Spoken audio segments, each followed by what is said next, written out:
हमारे साथ हैं सीपीआई की वरिष्ठ नेता और अब वायनाड से सीपीआई की लोकसभा चुनाव के लिए कैंडिडेट एनी राजा। मैम, दर्शकों के मन में, नेताओं के मन में बहुत सारा सवाल होगा कि इंडिया ब्लॉक में सीपीआई और कांग्रेस पार्टी है। डी राजा आपके जो वरिष्ठतम नेता हैं, जनरल सेक्रेटरी हैं और राहुल गांधी की मित्रता है, और आप वायनाड में राहुल गांधी के खिलाफ चुनावी बिगुल फूकेंगी। देखो, ये कोई मित्रता और शत्रुता की बात नहीं है। ये केरल से है, वायनाड इज इन केरला में है, और केरला में दो पॉलिटिकल अलायंसेस है। One is CPIM led left democratic front और the other one is Congress led united democratic front. हर वक्त यही दोनों का बीच में टकराव है।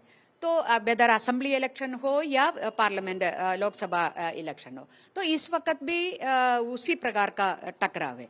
तो इंडिया अलायंस की सारी जो पार्टियों को पता, उस अलायंस को पता है कि इंडिया अलायंस की जो तरीका केरला में एप्लीकेबल नहीं होगा, ये अंडरस्टैंडिंग पहले से ही है।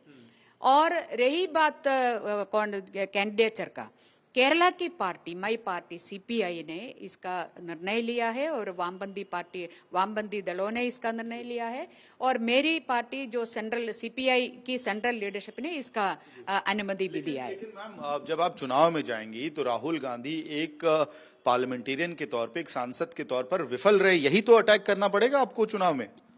मुझे राहुल गांधी को अटैक करने का कोई जरूरी नहीं है।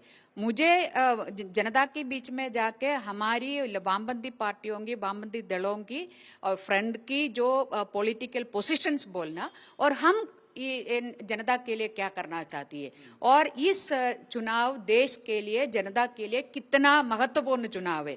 पूरी इतना, इससे पहले कितना भी चुनाव आया है, वो चुनाव ये इतना अहम चुनाव नहीं था, क्योंकि इस बार ये जो हमारी देश एक जनवाद की देश, एक सेकुलर देश के रूप में रहना है, या एक धर्माधिष्ठित एक जो हिंदुत्व राष्ट्रवादी देश बनना है, यही प्रश्न सवाल हमारे सामने है। और प्रधानमंत्री ये बोल रहे हैं मेरा 4-5 जाति है, किसान है, नौजवान है, महिला है। हम देख रहे हैं किसानों के उसी जाति का ऊपर किसान अपनी मांग लेकर उनको वादा किया था, उस वादा को पूरा करो करके आ रही है, आपको मिलने के लिए आ रही है, आप उसको मार रही है। महिला को आप देखिए, इस देश की बराबर का जो 50% का आबादी है, उस महिला के साथ इतना अत्याचार हो रही है। अत्याचार करने वाले को साथ बिठाकर पार्लियामेंट में प्रधानमंत्री बैठा है, तो बहुत बड़ा एक सवाल है जनता के सामने। इसी बात पे मैं आ रहा हूं कि वायनाड में कांग्रेस बनाम सीपीआई की लड़ाई से बीजेपी के खिलाफ जो इंडिया अलायंस ने बिगुल फूका है, वो कैसे मजबूत होता है, और क्या इससे इंडिया अलायंस की दरार बढ़ेगी या नहीं? क्योंकि हमने तृणमूल कांग्रेस में देखा है किस तरह से ममता बनर्जी अभी अलग अलग चल रही है। देखो, इंडिया अलायंस की बात फिर से मैं बोल रही, केरला में एलडीएफ और यूडीएफ के बीच में कंटेस्ट है, और इसमें इंडिया अलायंस का कोई नुकसान होने का तो नहीं है।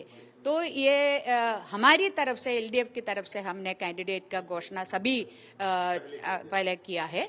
अभी it is for the Congress party और द यूडीएफ टू डिसाइड और डिक्लेयर देयर कैंडिडेट्स। कह रही हैं कि वायनाड से राहुल गांधी को चुनाव नहीं लड़ना चाहिए, या किसी और कॉन्स्टिट्यूएंसी को देखना चाहिए जिससे इंडिया ब्लॉक को मजबूती मिले। देखो, वो ये कांग्रेस के ऊपर है, क्योंकि हम एक इंडिपेंडेंट पार्टी है सीपीआई, हमने अपना निर्णय लिया है, उसमें हम किसी को दखलंदाज करने के लिए नहीं दिया है, हम नहीं करेंगे। उसी प्रकार हम रेस्पेक्ट करती हूँ कांग्रेस पार्टी का इंडिपेंडेंस। कांग्रेस पार्टी तय करे, अपना तय करे राहुल गांधी को या किसी और को कहाँ से खड़ा करना है। बात करने के लिए बहुत बहुत धन्यवाद। तो आज तक से एनी राजा बातचीत करते हुए कह रही हैं कि राहुल सीपीआई ने तो अपना नाम दे दिया है, कैंडिडेचर दे दिया है, अब कांग्रेस पार्टी को तय करना है कि वो राहुल गांधी को वायनाड से चुनाव लड़ाना चाहते हैं या कहीं और से। अहम बात यह है कि वायनाड में India block versus India block वाली स्थिति पैदा हो गई है। एलडीएफ वर्सेस यूडीएफ, कांग्रेस के राहुल गांधी के खिलाफ सीपीआई से एनी राजा चुनावी रणभूमि में होंगी। वीडियो सहयोगी अंकित सिंह के साथ मैं अमित भारद्वाज, दिल्ली आज तक।